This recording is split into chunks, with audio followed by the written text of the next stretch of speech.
मेरे जैसे लोग ना, मैं अपनी जूती के नीचे दसियों ऐसे मसल करके घूमता हूँ, समझा? उसी जूती की बात कर रहा है जो जेल में सर पे पड़ी थी। जूती जेल जेल की बड़ी खबर है तुझे, हैं? अपनी पतलून संभाल मुन्ना, पकड़ बाद में दिखाइयो, समझा? भंवर सिंह, तुम्हारी हिम्मत कैसे हुई हमारे ही घर में खड़े होकर हमारे बेटे से ऐसे बदतमीजी से बात करने की? चंद्रिका जी, मैं तो आपको समझाई।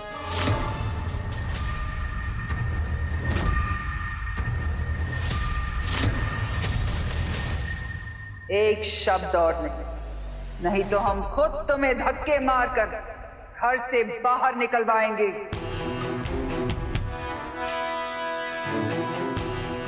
रणवीर सिंह,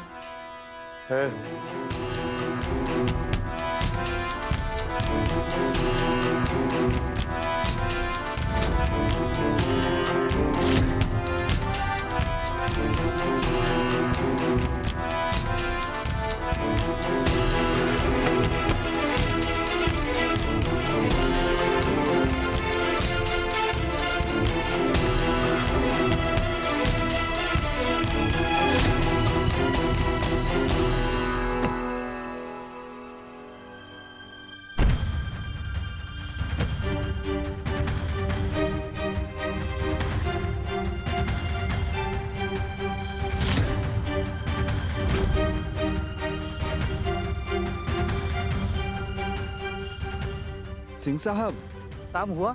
चंद्रिका सिंह ने पार्टी ऑफिस फोन किया? यहाँ आना मेरी गलती जरूर थी, लेकिन अंदर जो हुआ वो सिर्फ और सिर्फ चंद्रिका सिंह चौहान और उसके पूरे परिवार की गलती है। चंद्रिका सिंह चौहान को लोगों की गलतियों की सजा देने का बहुत शौक है ना, लेकिन इस बार उनकी गलतियों की सजा उन्हें मिलेगी और मैं वादा करता हूं कि ये सजा उन्हें मैं दूंगा। बैठ अंदर।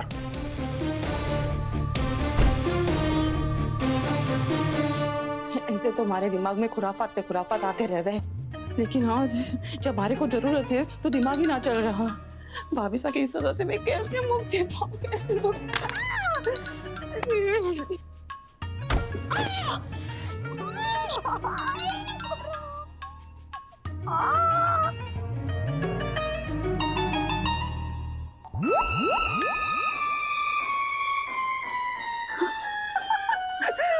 मिल गई तरकीब। अरे वाह, आज समझ में आया कि सर के इस तरफ ऐसे रगड़ो तो दिमाग अपने आप चलने लग जावे।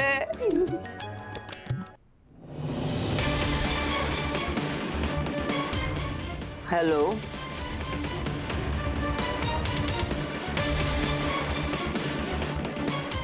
मैं सारिका सिंह चौहान बोल रही हूँ। जिंदगी में पहली बार थारे को हमारे लिए कुछ करने का मौका मिल रहा है।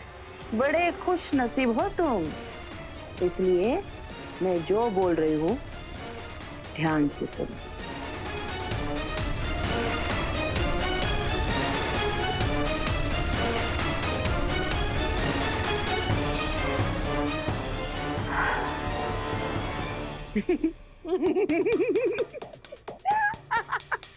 यो पिलन तो पक्का काम करेगा।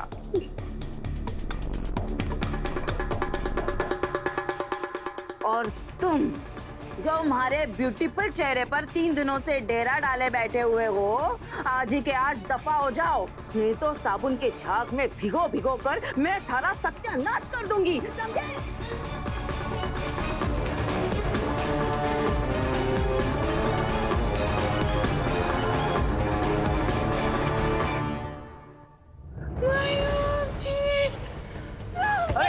सारिका, सारिका, सारिका, तुम ठीक तो हो ना?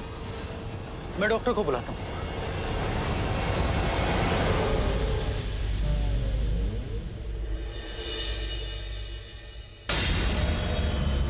ये जैसे लोग ना मैं अपनी जूती के नीचे तस्यों ऐसे मसल करके घूमता हूँ। चंद्रिका, उस आदमी के बारे में इतना सोचने की जरूरत नहीं है। जो गरजते हैं वो बरसते नहीं। भंवर सिंह कुछ नहीं कर पाएगा। बिल्कुल अंकल। और मैम, आप तो बिजनेस की दुनिया की मंजी हुई खिलाड़ी। आपको तो न जाने ऐसी कितनी धमकियां मिली होंगी, और आपने तो एक्सपीरियंस भी किया होगा कि जिन्हें हारने का डर होता है हमेशा वही एक्स्ट्रा शोर मचाते हैं। सही कहा तुमने। वैसे मेघा बेटा, तुम स्कूल प्रोजेक्ट के बारे में कुछ बात करना चाहती थी। यस मैम, वो एक्चुअली स्कूल की कंस्ट्रक्शन के लिए मैंने कुछ eco friendly raw materials order किए थे। उदयपुर में अवेलेबल नहीं थे तो मैंने दिल्ली से ऑर्डर किए, और सोचा था कि जब वो ऑर्डर रेडी हो जाएगा तो मैं खुद उसे रिसीव करने जाऊंगी और वेंडर से नेगोशिएशन भी करूंगी, और सब अच्छा रहा तो उसे अपना परमानेंट वेंडर बना लूंगी। और कल ही मुझे वो ऑर्डर रिसीव करने दिल्ली पहुंचना है। तुम्हारे आने जाने की सारी व्यवस्था हम कर देंगे। और वो एक्चुअली मैम, कल मेरी कंपनी की एक बहुत और इम्पॉर्टेंट मीटिंग फिक्स्ड है। फॉरेन क्लाइंट्स इंडिया सिर्फ इस मीटिंग के लिए आए हैं, और मैं किसी भी हालत में वो मीटिंग कैंसिल नहीं कर सकती हूँ। और वो दिल्ली के वेंडर से भी कल ही मिलना होगा। वो ऑर्डर कल ही डिस्पैच करने की जिद कर रहा है। हम समझ सकते हैं मेघा कि तुम्हारे अपने खुद के बिजनेस की इतनी सारी जिम्मेदारियां होंगी। तुम दिल्ली के वेंडर की चिंता मत करो और अपनी मीटिंग फिक्स कर लो।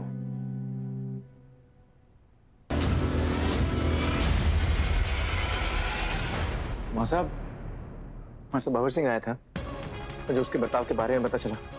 हमारे ही घर में आकर आपसे बदतमीजी करने की उसकी हिम्मत कैसे हुई? शांत हो जाओ देव, बैठो बैठो। आजा बैठ। हाँ, वो अपने मन में कुछ सवाल लिए आया था और हमने उसका जवाब भी दिया। बात खत्म। बस दिक्कत ये हो गई कि जो जवाब हमने दिए उसे उस जवाब की उम्मीद नहीं थी, लेकिन इसका हम कुछ नहीं कर सकते। मासा, ऐसे लोगों का कोई ईमान धर्म नहीं होता है। इन्हें आदत होती है धोखे से वार करने की, जो काफी खतरनाक हो सकता है। देव, भंवर सिंह के बारे में हम बाद में बात करेंगे। तुम हमें ये बताओ कि तुम्हारा कल का दिन कितना बिजी है। मासा, आप बताइए क्या काम है? देखा मेघा, तुम्हारी परेशानी का हल मिल गया। देव चला जाएगा दिल्ली। देव, मैंने तुम्हें बताया था ना वो दिल्ली वाले वेंडर के बारे में, उसी से डिलीवरी लेनी है और आगे के लिए नेगोशिएशन भी करनी है। हो सकता है कि डील एक दिन में डन ना हो, तो तुम्हें दिल्ली 2-3 दिन भी लग सकते हैं। डोंट वरी मेघा, मैं दिल्ली वाले वेंडर से डील फाइनल करके ही वापस आऊंगा। वसुधा, देव को कल दिल्ली जाना है। तुम 2-3 दिन के हिसाब से फटाफट उसका सूटकेस पैक कर लो। माफ कीजिएगा देवी हुकुम, लेकिन मैं नहीं कर पाऊंगी, क्योंकि ये काम करने का अधिकार तो सिर्फ देव सर की होने वाली पत्नी का है ना, यानी मेघा मैडम का। और मेघा मैडम खुद भी तो यही चाहती होंगी, है ना? बात तो वसुधा ने पते की कही है। मेघा, तुम ही देव का सूटकेस पैक कर दो। जी मैम।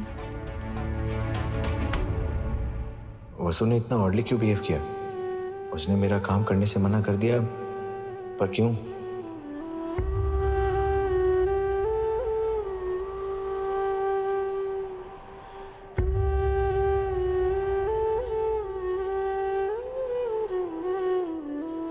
तुम ये सब क्या कर रही हो? देव सर, मैं आपका सामान बांध रही हूँ। ये सब तुम्हें अपने पति के लिए करना चाहिए। मैं तो सिर्फ तुम्हारा दोस्त हूँ और कुछ नहीं। हो ना हो, वसु को मेरी उस दिन की बात का बुरा लगा होगा, और उसी बात को वो अब तक पकड़ कर बैठी है।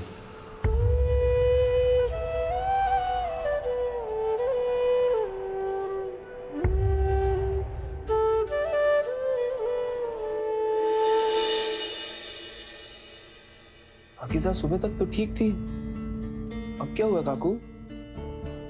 इनका मुंह काला क्यों है? वो इनकी हरकतों की वजह से। इन्हें किसी बात का स्ट्रेस है क्या? इसे क्या स्ट्रेस होगा डॉक्टर साहब? खाना खाया था इन्होंने? खाना तो खाया था अच्छे से, रोज की तरह। क्या हुआ है सारिका को डॉक्टर? इन्हें बैठे बैठे थकान हो गई है, ज्यादा आराम करने की वजह से बेहोश हो गई हैं। इन्हें आप काम में बिजी रखिए, ये अपने आप ठीक हो जाएंगी। थारी भली हो डॉक्टर, जो रट्टा मरवाया था बिल्कुल उससे उल्टा ही बोला आपने। अरे आपको बोलना था कि ज्यादा काम करने की वजह से मारे को थकान हुई है, इसलिए मारे को आराम करने की जरूरत है। और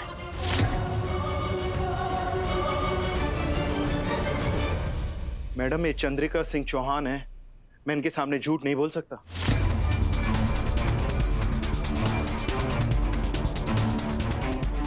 डॉक्टर साहब, सारिका ने भले ही आपको झूठी बीमारी के बहाने यहाँ बुलाया है, लेकिन आज हम इसका सच्चा वाला इलाज खुद करवाएंगे। आप प्लीज जाइए। जी मैडम।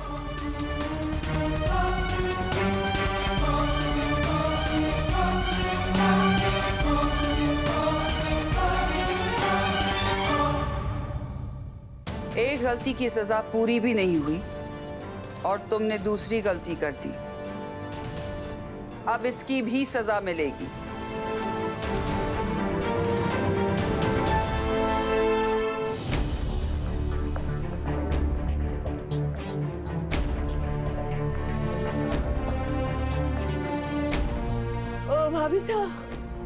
भाभी साहब मेरे को माफ कर दीजिए, मैंने ये सब ना मजाक में कर दिया। पहले ही अपनी सजा भुगत रही हूँ, अब दया कीजिए इस बेचारी पर। सारिका को तन और मन की शुद्धि की जरूरत है, ताकि ऐसे टेढ़े विचार इसके दिमाग में ना आए। इसलिए आज से सारिका का उपवास रहेगा। बिल्कुल सही सोचा भाभी साहब ने। भाभी साहब, आप सजा के नाम पर हमारे पर जुल्म कर रहे हैं। अरे बिना खाए पे मैं सच में बेहोश हो जाऊंगी। खुद को इतना कमजोर मत समझो सारिका। एक दिन तो क्या, तुम 4 दिनों तक भी नहीं खाओगी तो भी बेहोश नहीं होगी।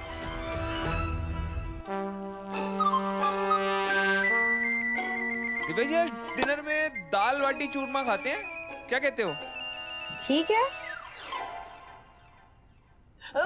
मयूर जी, इस दुखियारी को पानी पिला दीजिए।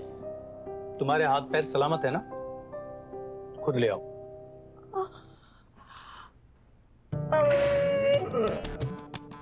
मुंह पर से कालिक निकलवाने की प्लानिंग की थी, पर यहाँ तो भूखे पेट बिस्तर पर लगी कालिक धोनी होगी। आज का हमारा दिन ही खराब है। या मैं 2-3 दिनों के लिए दिल्ली जा रहा हूँ, आप उनसे कहिए मैं आकर मिलूंगा। ओके, या I'll call you back.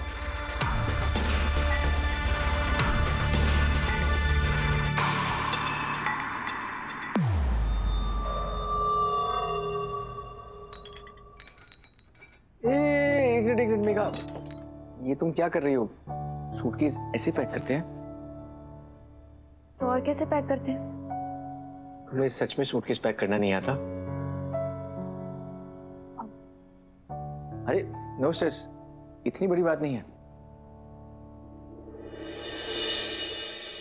मुझे पता है उस दिन की वजह से तुम जानबूझकर मेरा सामान नहीं पैक कर रही हो वसु, लेकिन तुम जिद्दी हो तो मैं भी कम जिद्दी नहीं हूं। बैग तो तुमसे ही पैक करवाऊंगा। एक मिनट, वसु, वसु अंदर आओ ना। वसु, क्या हुआ देव सर?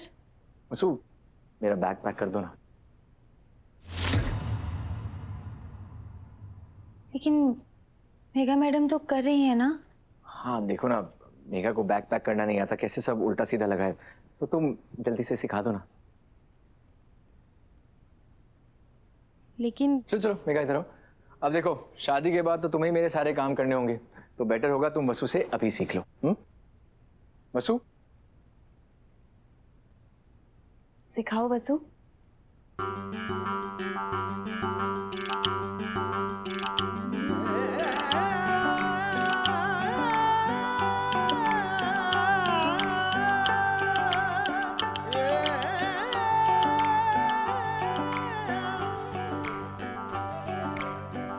देखिए मैडम, कोई भी कपड़ा हैंगर के साथ तय नहीं करना है।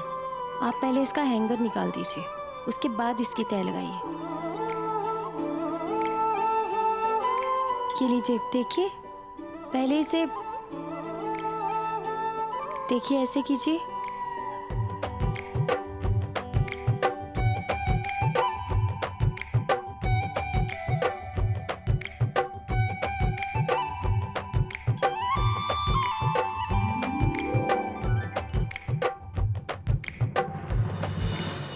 अरे नहीं मेघा मैडम, ऐसे नहीं करना है।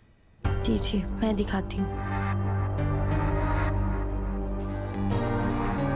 अरे वसु, बोल बोल के सिखाने से मेघा को थोड़ी समझ आएगा। तुम एक बार ये पूरा बैग क्यों नहीं पैक कर देती? ऐसे मेघा भी समझ जाएगी, है ना मेघा?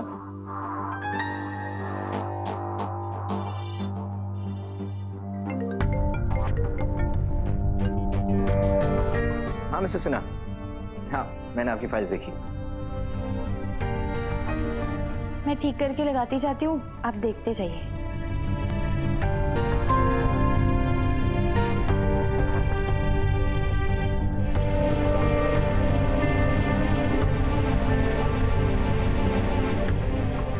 अरे मेघा मैडम, इसे इसे सीधा बस ऐसे ही ऐसे डाल दीजिए।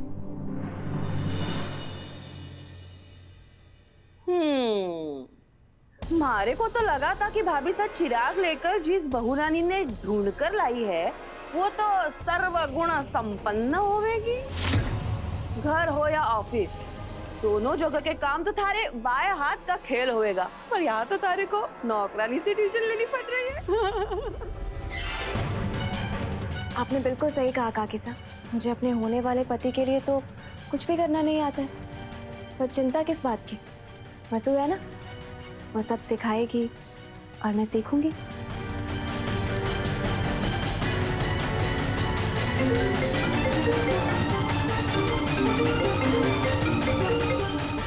ऑफिस से अर्जेंट कॉल है, करोड़ की डील है।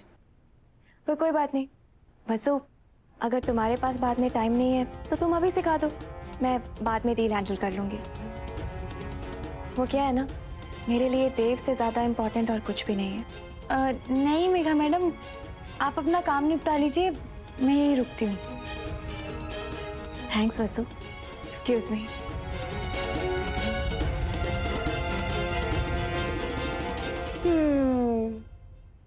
क्यों, थारे को इसी मौके की तलाश थी ना? हाँ? अब कर पैकिंग अपने देव सर की।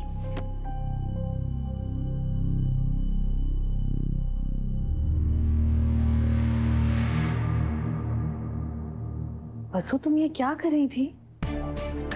तुम देव भाई साहब का सारा काम नहीं कर सकती। उनके आसपास घूमना बंद करो, उनकी और मेघा की शादी होने वाली है। उन दोनों को चाहिए कि वो दोनों एक दूसरे के साथ ज्यादा से ज्यादा टाइम स्पेंड कर सके। और मुझे पता है तुम्हारी नीयत साफ है, कोई डाउट नहीं है तुम्हारे ऊपर, लेकिन फिर भी कोई भी ऐसा काम मत करो जिससे घर में आने वाली बहू को तकलीफ हो। दिव्या मैडम, आप ऐसे क्यों कह रही हैं? मैं यहाँ खुद नहीं आई थी, ना ही मैं देव सर का सामान पैक करना चाहती थी। वो तो देव सर ने कहा कि वसु इट्स ओके, तुम जाके किचन में काम कर लो, मैं ये कर देती हूँ, जाओ।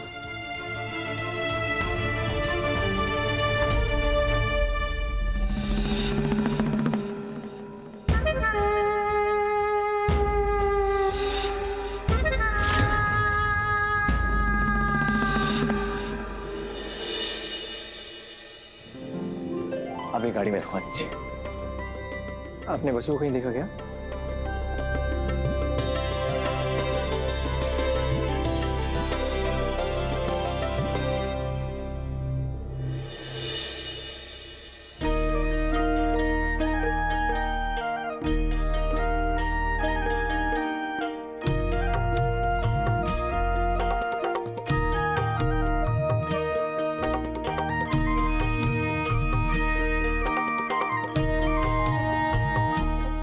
जीते रहो। विजयी भव। अपना ख्याल रखना देव, और उस डील के बारे में हमें खबर देते रहना।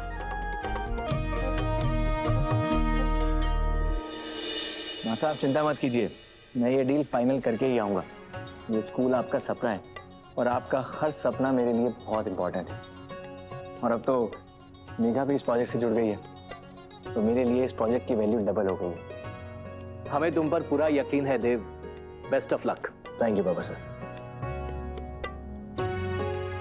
मैम, आपका बेटा हर काम में परफेक्ट और बेस्ट है, मुझे लक की क्या जरूरत है। मेघा बेटा, इतने कम समय में तुम हमारे देव को इतनी अच्छी तरह से जान गई हो। अब सच में हमें देव की चिंता ही नहीं होती है। देव, आप चले, फ्लाइट का टाइम हो रहा है। एक मिनट में पानी पी लेता हूँ। सावित्री मासी, वसु मेरे लिए कुछ खाने का पैक करने वाली थी, उसे कहिए कि गाड़ी में दे देगी। जी। मासा, पापा साहब चले। हाँ हाँ चलो। चलो आओ। लाडो, जा, तेरे धनी तुझे याद कर रहे हैं। तेरे हाथ का बना खाना वो अपने साथ दिल्ली ले जाना चाहते हैं। हाँ बुआ, बस सारे डब्बे तैयार हैं, आप ये ले जाइए, उन्हें दे आइए। लाडो, छोटे हुकुम ने मुझे डब्बे लाने को नहीं कहा था। बल्कि वो तो तुम्हारे हाथ से डब्बा लेने का इंतजार कर रहे हैं। मुझे लगता है ना, डब्बा तो बस एक बहाना है। असल में छोटे हुकुम को मेरी वसु से मिलना है। और मुझे पता है तुझे भी अपने धनी को बाहर जाते हुए विदा करने का बड़ा मन है ना, तो फिर मना क्यों कर रही है? एक बात हमेशा याद रखना, छोटे हुकुम थारे से जितना भी सम्मान से पेश आवे, मेघा मैडम थारी मालकिन ही रहेंगी और हम उनके नौकर। हमें देव भाई साहब के सारे काम करने बंद करने होंगे। उनके आसपास घूमना बंद करो, उनकी और मेघा की शादी होने वाली है। क्योंकि बुआ, देव सर ने बाय बोलकर विदा करने का हक मारा ना है, जो हक तो मेघा मैडम का है। हमारी जिम्मेदारी तो डब्बा बांधने तक ही थी।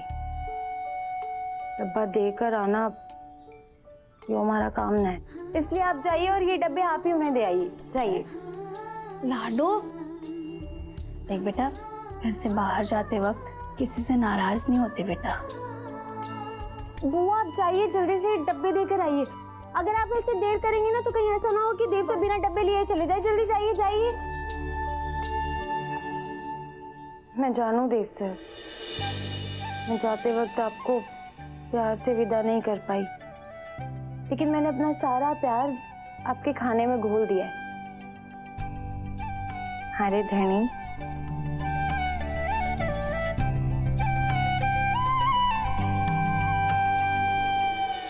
हाँ, ये वसु भी है ना, लगता है कि टिफिन भरते भरते शाम हो जाएगी, लेकिन उसका खाना बनाना खत्म नहीं होगा।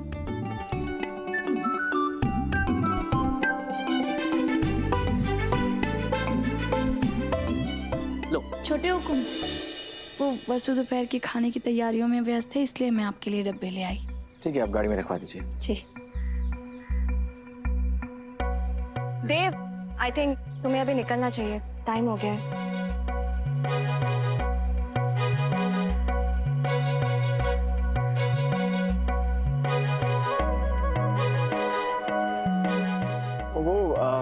एक्चुअली मैं तो भूल ही गया, मुझे एक बहुत जरूरी काम है वसु से, मैं बस अभी आया। एक मिनट देव, वसु को बाय बोलना है, इसीलिए अंदर जा रहे हो ना? भाभी ने सही कहा था, मेघा तो अब भी से देव ने अच्छे से जानने लग गई है। देव, क्या काम है वसुधा से? नहीं मासा, वो मैं दिल्ली जा रहा था ना, तो पीछे से सत्य से रिलेटेड कोई भी वसु को डायरेक्टली कॉल आया, उसे क्या बोलना है बस वही समझाना था। इतनी सी बात? अरे मैं हूं ना, वसु को कोई कॉल आएगा तो मैं हैंडल कर लूंगी। तुम प्लीज अच्छे से जाओ और चिंता मत करो, और प्लीज जल्दी जाओ, नहीं तो सच में फ्लाइट मिस हो जाएगी। हाँ देव, देर हो जाएगी, चलो।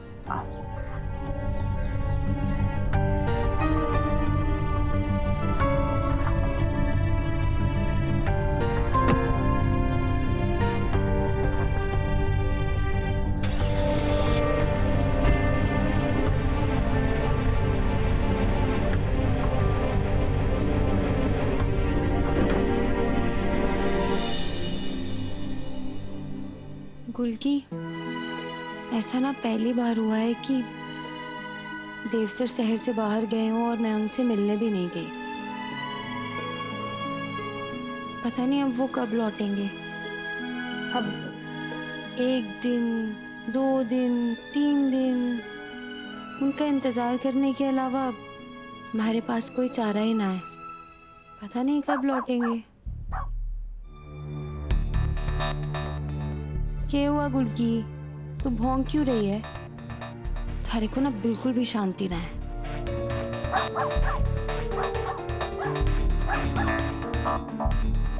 मैं देख कर आती हूँ। कौन है?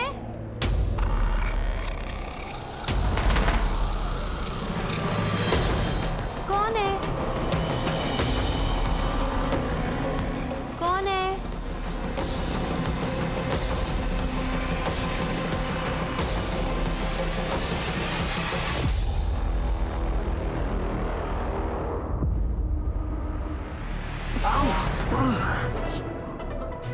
देव सर, आप यहाँ क्या कर रहे हैं? आराम से बोलो, कुछ सुनने का तो आफत आ जाएगी। और देखो क्या किया है तुमने, कहीं इस दाग का परमानेंट टैटू ना बन जाए। सारी देव सर, वो मैं मोगरे की वसुधा सोलंकी हूँ ना, जो ना ही किसी से डरे और ना ही किसी से दबे है। आपके आने की तुम्हारे को कोई उम्मीद ही ना थी। वो अचानक आप आ गए तो मैं चौंक गई। और देव सर, आप यहाँ क्या कर रहे हैं? आपको तो दिल्ली में होना चाहिए था ना। तो तुम मुझसे सवाल पूछना बंद करो, पहले तुम ये बताओ कि तुम्हें क्या हुआ है। वो मारे को क्या होगा? कुछ भी तो नहीं। अच्छा, जब मैं घर से निकल रहा था तो तुम मुझसे मिलने क्यों नहीं आई?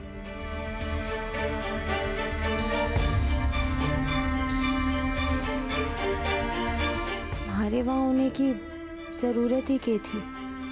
और फिर वहाँ मेघा मैडम भी तो थी, आपका पूरा परिवार था।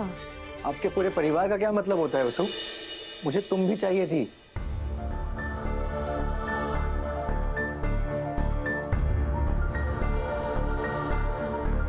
देव सर, आपसे एक बात बोलूं?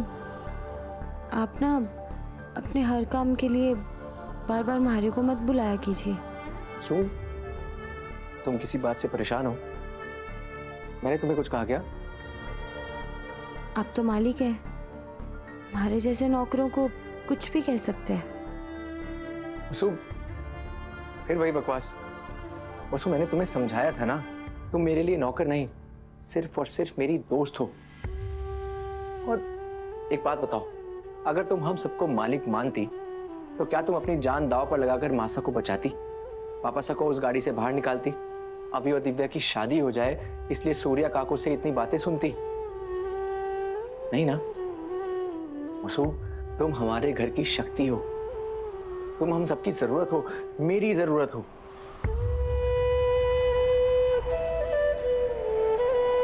वसु, तुम आसपास होती हो तो सब अच्छा लगता है, नहीं तो तुम्हारे बिना सब कुछ या फिर एक अजीब सी बेचैनी रहती है।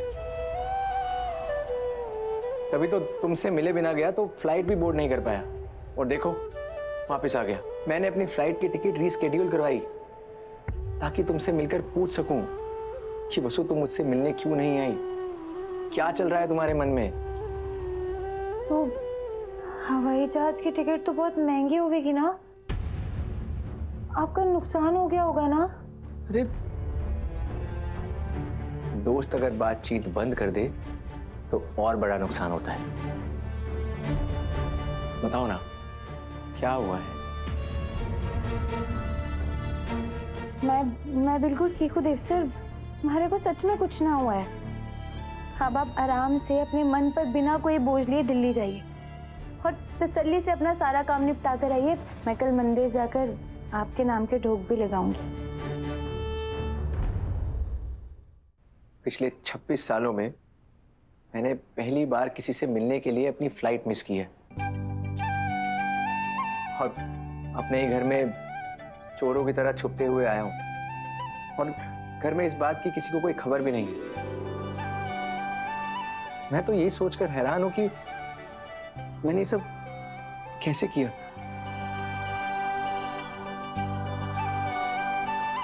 कुछ सवालों के जवाब नहीं होते देव सर। लेकिन तुम्हें मेरे सवाल का जवाब देना होगा। बताओ वसु, तुम्हें क्या हुआ है? तुम किस बात से नाराज हो? मेरी किसी बात से तुम नाराज हो? और देखो, अगर तुम मुझे नहीं बताओगी तो मैं यहाँ से नहीं जाऊंगा। देव सर, मैं बिल्कुल ठीक हूँ। आप जल्दी जाइए, नहीं तो आपके हवाई जहाज के टिकट का नुकसान हो जाएगा। लेकिन कुछ नहीं देव सर, चलिए, नहीं तो मैं सच्ची नाराज हो जाऊंगी। मैं कुछ नहीं सुनूंगी, आप जाइए।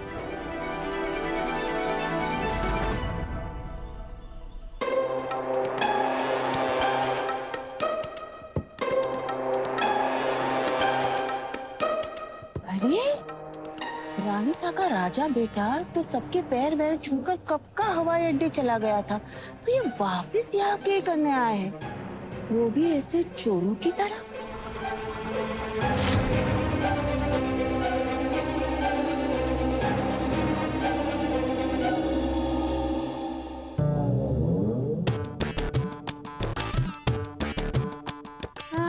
तो राजा बेटा नौकरानी से मिलने वापस आया है। अरे वाह वाह वाह वाह, ये तो एकदम गर्मा गर्म और चटकारेदार खबर हाथ में लगी है।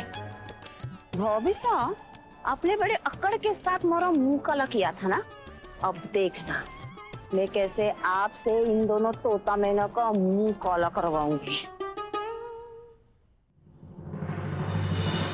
भाई सा, भाभी सा, जल्दी से आइए, जल्दी से आइए भाई साहब। भाभी,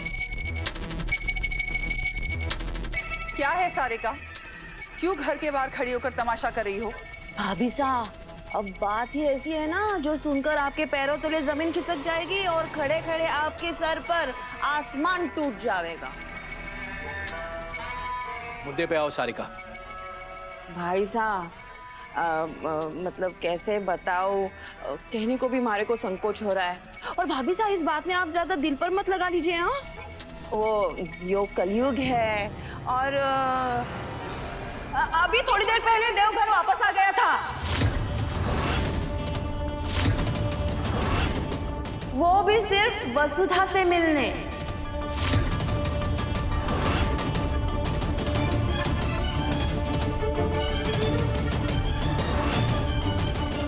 सारिका, हाँ भाभी साहब, अब आप ही ने यो रीत शुरू कर दी है ना कि अगर किसी से गलती हो जावे तो मुंह काला कर दिया जाएगा। अभी आज देव सबने टाटा बाय बाय करके चला गया, लेकिन चोरी छुपे वापस नौकरानी से मिलने आ गया। अब इसे गलत बात कहेंगे ना भाभी साहब, तो फिर आपकी रीत भी निभाई जाएगी। ये हो सकता है ना कि उस नौकरानी ने रो धो के देव ने वापस बुला लिया हो, तो फिर अब इस स्थिति में तो उस नौकरानी का मुंह काला कर देना चाहिए, है ना? या तो फिर दोनों का भी मुंह काला कर देना होगा। बताइए ना भाभी साहब, क्या करेंगे? तुम पागल हो गई हो सारिका, इस वक्त देव दिल्ली के रास्ते में है। भाभी साहब, मैंने काली मुंह पर पोती हुई है, अपनी आंखों के अंदर ना। मैंने अपनी आंखों से देखा है कि आपका सुपुत्र चोरी छुपे आया, सीधे सरवन काटर में गया, वसुधा के साथ हा हा ही किया और फिर चोरी छुपे फिर से निकल भी गया। हम तुमसे कोई बहस नहीं करना चाहते हैं सारिका, क्योंकि हमें पता है तुम बेकार की बातें कर रही हो। अगर मेरी बेकार की बातों से मैंने साबित कर दिया तो? हमारा मुंह जब काला कर रहे थे तो सबने बड़े मजे लिए थे, है ना? अब जब उस देव और नौकरानी का मुंह काला होएगा तो सबके रुदाली बन के रोएंगे। सारिका, सबके सोने का वक्त हो गया है, बेकार में हमारी रात खराब मत करो। हमने कहा था ना कि हमें देव और वसुधा पर पूरा भरोसा है और हम अब भी अपनी बात पर कायम हैं। चलिए, आपके हिसाब से आपका छोरा दिल्ली के रास्ते में है ना, तो फिर वो नौकरानी, वो तो इस घर में है ना, उसे बुलाइए और सबके सामने पूछिए। वैसे तो दिन भर देवी हुकुम की भक्ति के गीत गाते रहे हैं, तो आज मैं भी देखूं कि देवी के सामने सच बोल पाती है कि ना। सारिका, कोई किसी से सवाल नहीं करेगा। नहीं साहब, वसुधा को बुलवा लीजिए। चंद्रिका, तुम वसु से सवाल करोगी? नहीं साहब, हम वसुधा के सामने ये साबित कर देंगे कि एक बार फिर सारिका गलत है। घर के चारों तरफ सीसीटीवी कैमरास लगे हुए हैं। देवर साहब, सर्वेंट क्वार्टर्स के बाहर सारे सीसीटीवी फुटेज निकलवा दीजिए। आज ये साबित हो ही जाएगा कि हमारा भरोसा सही है या सारिका की बेवकूफी भरी बातें